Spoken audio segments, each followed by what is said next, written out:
They start in garages around the world, painstakingly assembling model creatures, race cars, and airplanes. But unlike the rest of the kids, these model makers never grow up. They go on to build the Mothership, and the Millennium Falcon, the Red October, and the Starship Enterprise.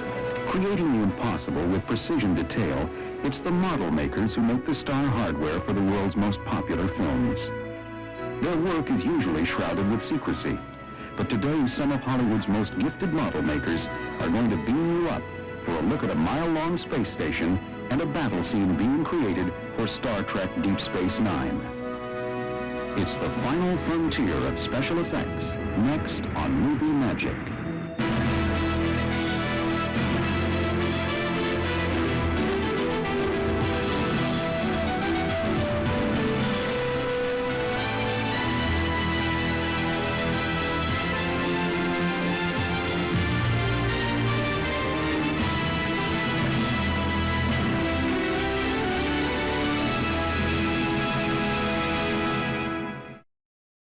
Scale models and miniatures have been an integral part of the film industry since French filmmaker Georges Méliès made a trip to the moon in 1902.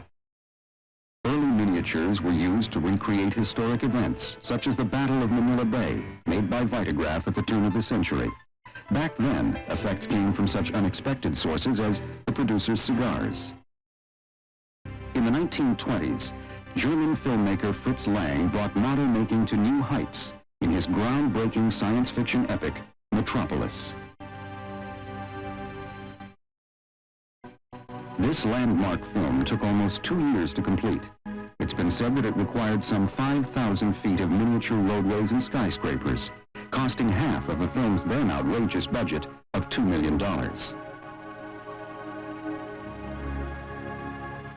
In the ensuing years, it was the model makers who gave us the cinematic visions of New York City and Gotham City, Frankenstein's castle and Dracula's castle,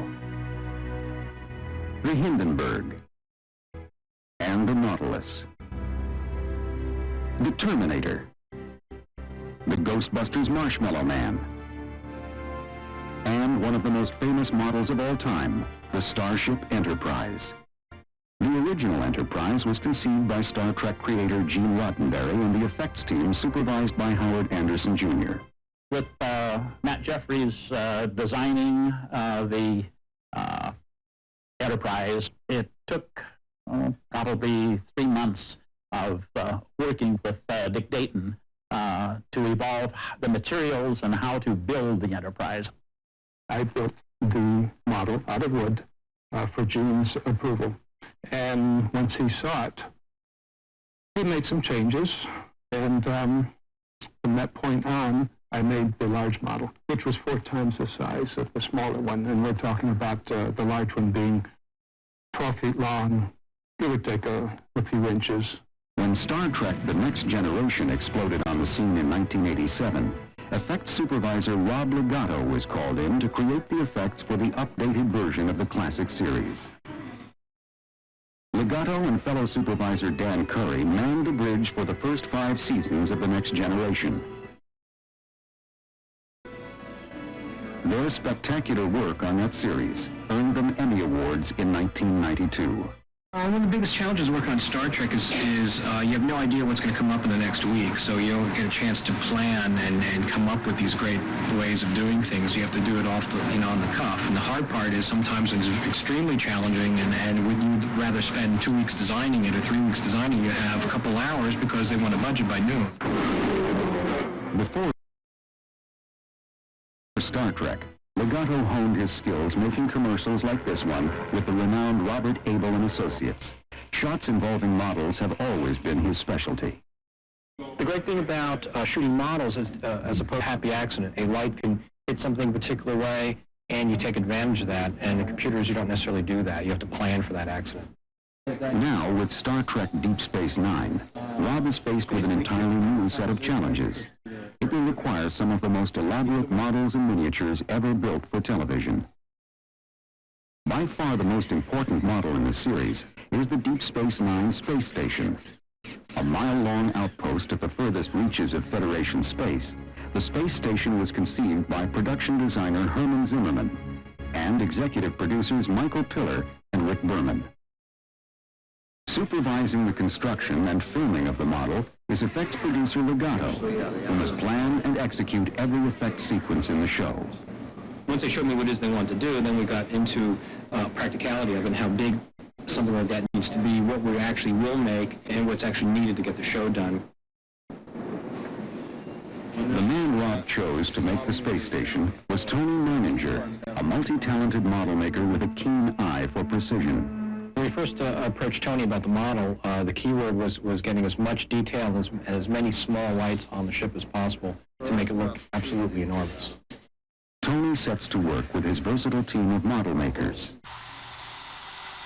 His crew first constructs 40 blanks, carefully detailed pieces made of wood, styrene plastic, and plexiglass. When the blanks are finished, they are cast into silicone molds. These molds will be used to create many duplicate space station pieces. The duplicate pieces are cast in epoxy glass, the material of choice because of its strength and stability. Epoxy glass is also lightweight and easy to cast in its liquid form. Once the pieces have set, they are sanded and carefully touched up by hand. The model is painted using durable automotive lacquers and then aged with textured layers of finishing paint.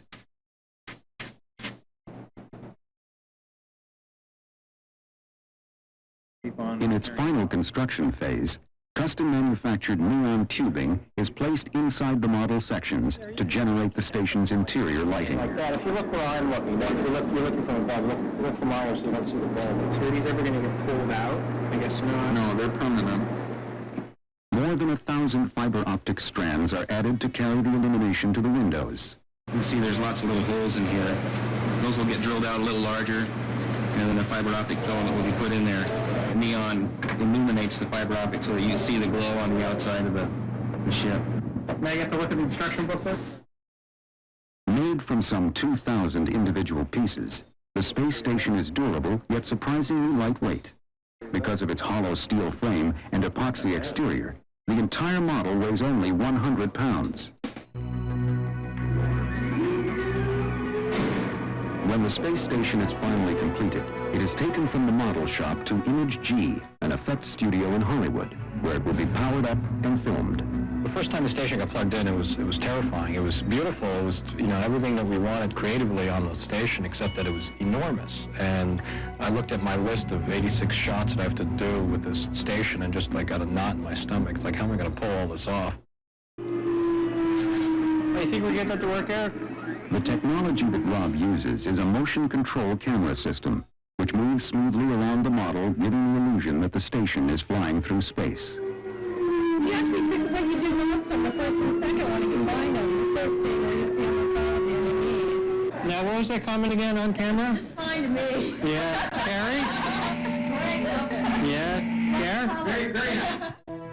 When the weeks of hard work are finally over, the space station model looks convincingly realistic. Rob's next stop is Paramount Studios in Hollywood. Here on Stage 18, he works with director David Carson on the live-action filming that will be combined with the space station shots.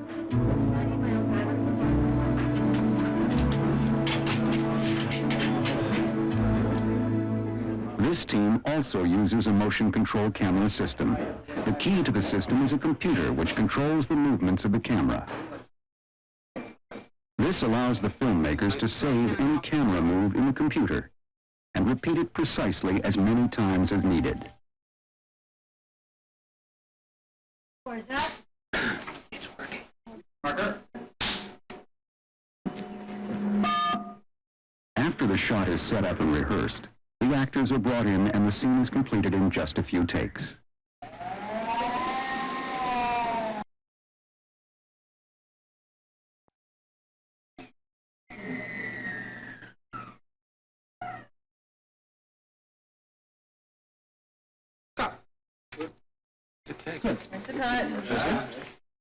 When the motion control work is finished, the blue screen window. Blue screens are frequently used as temporary backgrounds for shots using miniatures.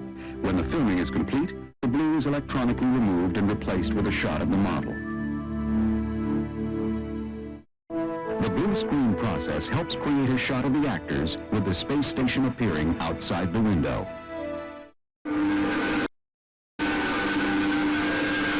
Position notice approved. Use your destructor ray. Explosive space battles have been showcasing models since Hollywood's early days. These Flash Gordon serials from the late 1930s presented some of the first dynamic clashes in space. Today, these interstellar battles have evolved to a new realm of realism, involving some of the most demanding and time-consuming effects work imaginable. Each model must be shot using a motion control camera system. Multiple passes allow Rob Legato to perfectly control the illumination and the film exposure for each set of lights on the model. When we shoot a model, we end up shooting about 5 passes. We do a beauty light pass, we do a matte pass, and then every subsequent lighting pass after that, blinking lights, engines or whatever, all shot separately. One final pass over a star background, and the shot is ready to be put together. In filming the battle scene for Star Trek Deep Space Nine, Rob Legato must simulate a zero-gravity environment for a scene in which an enemy spacecraft blows a Federation starship out of the galaxy. Models are usually shot on an effects stage, but when the USS Saratoga is to explode, it must be shot on a larger sound stage at Paramount for safety reasons. The explosion must be substantial enough and produce plenty of debris to look believable. I know how big it is. The last time I did this, we curved stage. Yeah. I stood outside and debris went over my head. The first of 3 specially prepared breakaway models of the Saratoga is wrapped with explosive primacord. This material is powerful enough to cut a 2x4 in half. To simulate the weightlessness of space, the model is suspended vertically, and the camera is rigged to shoot up. This will cause the debris to drop toward the camera, giving the illusion of zero gravity. A sheet of Lexan, a high-impact plastic, is used to protect the lens. A fan is rigged next to the camera to ensure that the falling debris will not block the camera lens. It would be a shame if a piece of debris landed right on top of the shot and obscured the rest of the fire and explosion in the ship. A high-speed camera is used so that the shot will play in slow motion, accentuating the sensation of zero-G. The explosion will seem brief to the naked eye, but filmed at 240 frames per second, it will last 10 seconds on the screen. It will look like a little firecracker going off when we record it with a video camera, but when you see it on film, it will look like a big explosion. Everyone takes his or her position as the explosive charges are made live. The high-speed camera revs up and locks in at 240 frames per second. It wasn't exactly the way we had in mind when it exploded, so what we're going to do is increase the explosion so it shatters more and then also cuts the wire so the ship is not left hanging. A second breakaway model is rigged with even more explosives and then suspended for the next take.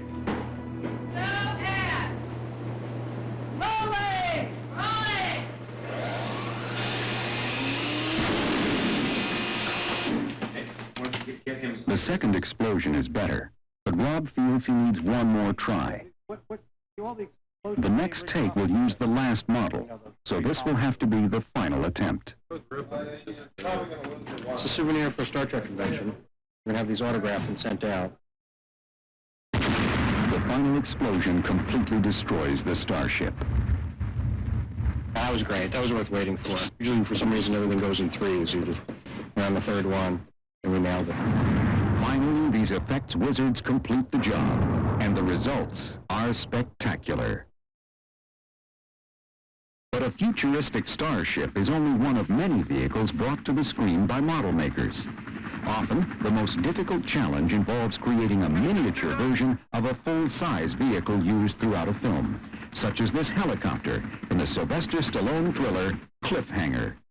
When we get a job like this and we know what the helicopters say that we're going to use, even before live action gets a hold of the helicopter that they're going to have and puts their paint job on it and modifies it, I can get a good idea of what the details involved are going to be by getting publications like supervisor at Boss Film Studios in Marina del Rey, California. For Cliffhanger, David and his crew had to build an exact model of the vintage Huey UH-1D helicopter being filmed in the Italian Alps. Their model will be intercut with the real chopper in the film's most dramatic action scenes.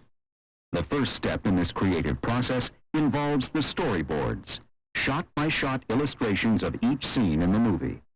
They'll generally call out the type of angle, how close the camera is, how fast the model is moving through frame, or how fast the camera is moving, whether it's daylight or nighttime, and all of this will tell us how much detail we need to put in or how much we can leave out.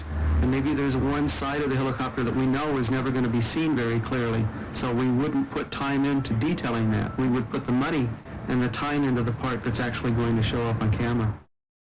Along with volumes of research, the Boss model makers rely on hundreds of photographs of the full-size helicopter. We need to obviously have as much documentation of the real helicopter as possible so that when we intercut, it looks the same. I had found in a magazine some documentation of helicopters from Vietnam era and a typical array of instruments that they would have. David's attention to accurate detail extends to every feature of the Huey model. Literally thousands of rivets were applied to the exterior using syringes filled with a substance called gesso. And we would draw lines and basically just go along and put almost like cake decorations, all the little rivets on there. And we had 3 men working for about 2 weeks doing these kind of details. One of the reasons I got into this business is I am kind of a stickler for detail, and it's the detail that makes things look real and gives them life. Once completed, the 84-inch model is shot against an artificial cliff face and then intercut with the actual chopper. If the model makers have done their work well, audiences will never know which shots involve the miniature.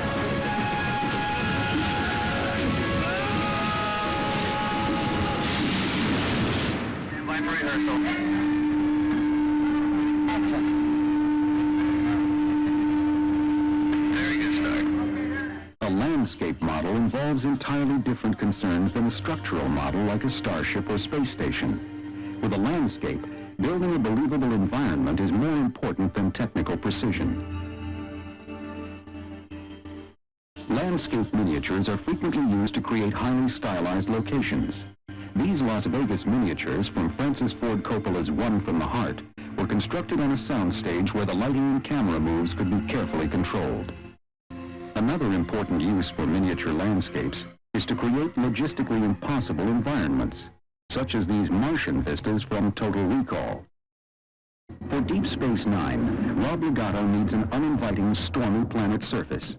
Since no such location exists, Rob must create it entirely in miniature. People land on this planet or this planet's surface, one looks out the window and sees a hellstorm. The other person, exactly the same time, sees a garden. And this whole motion control thing is set up because the hell reality is all miniature. It's all a 20-foot by 18-foot miniature landscape. For the miniature hell planet, Rob turns to award-winning model builder Greg Jein. 6 degrees, but we'll just sort of go like that and see how far you show off the sides. Usually this thing's good for it. Expensive. A veteran of the Hunt for Red October, War Games, and Star Trek The Next Generation, Greg's crowning achievement would have to be the mothership he built for Steven Spielberg's Close Encounters of the Third Kind. We just about finished it when Steven decided he wanted to change the design, and he called in Ralph McQuarrie to do some sketches, who had just done a lot of work for George Lucas up on Star Wars. And then our shop made some little maquettes, and we sort of combined them both together and got that sort of floating refinery and space look. Some of Greg's finest work has been with landscape miniatures. The scale landscapes of Los Angeles he built for Spielberg's 1941 were the largest project he has ever undertaken. 1941 was probably our most intricate set and the one I liked the best. It was actually a miniature that belonged in a museum rather than on a soundstage. Model making is basically a therapy to me. It's like basket weaving. If I don't do something with my hands, I would probably go nuts. For the Hell Planet landscape, Greg has model maker Mike Hosh carve the rough structures of the canyon cliffs out of 8-foot pieces of foam. Hosh uses a light polyurethane foam which is easy to sculpt in great detail.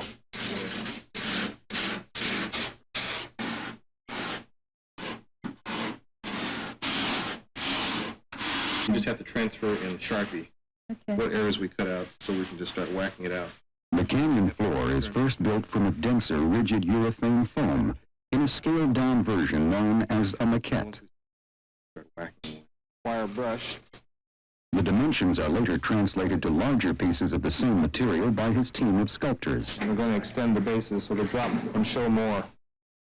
Once the individual pieces are complete, they are assembled on a stage over the course of a day. It took Jein and his crew 3 weeks to create the 62 pieces that make up the Hell landscape. This is hell, as you can plainly see. The Hell Planet landscape miniature will be shot with a variety of physical effects, which are used to create the illusion of a full-scale storm scene. As much hell as we can afford is what we got. The timing of the lightning will be programmed into a computer. It must perfectly match what will later be shot on the live-action stage. The planet is blanketed with an eerie mist, created using liquid nitrogen, or LN2, which is kept under pressure at minus 320 degrees Fahrenheit. When all of the elements are brought together, the completed Hell Planet is a menacing sight. Models and miniatures are utilized to create a variety of different effects, whether a scene requires a mile-long space station, a stormy planet, or a fiery explosion. These resourceful craftspeople are counted on to deliver. Model building today is just overwhelming as far as the detail, the credibility, compared to the models that were built and the way they were shot, say 25 years ago for Star Trek. As long as effects artists like Greg Jein, Rob Legato, and David Jones are creating the star hardware, effect scenes featuring miniatures are sure to be a model of perfection.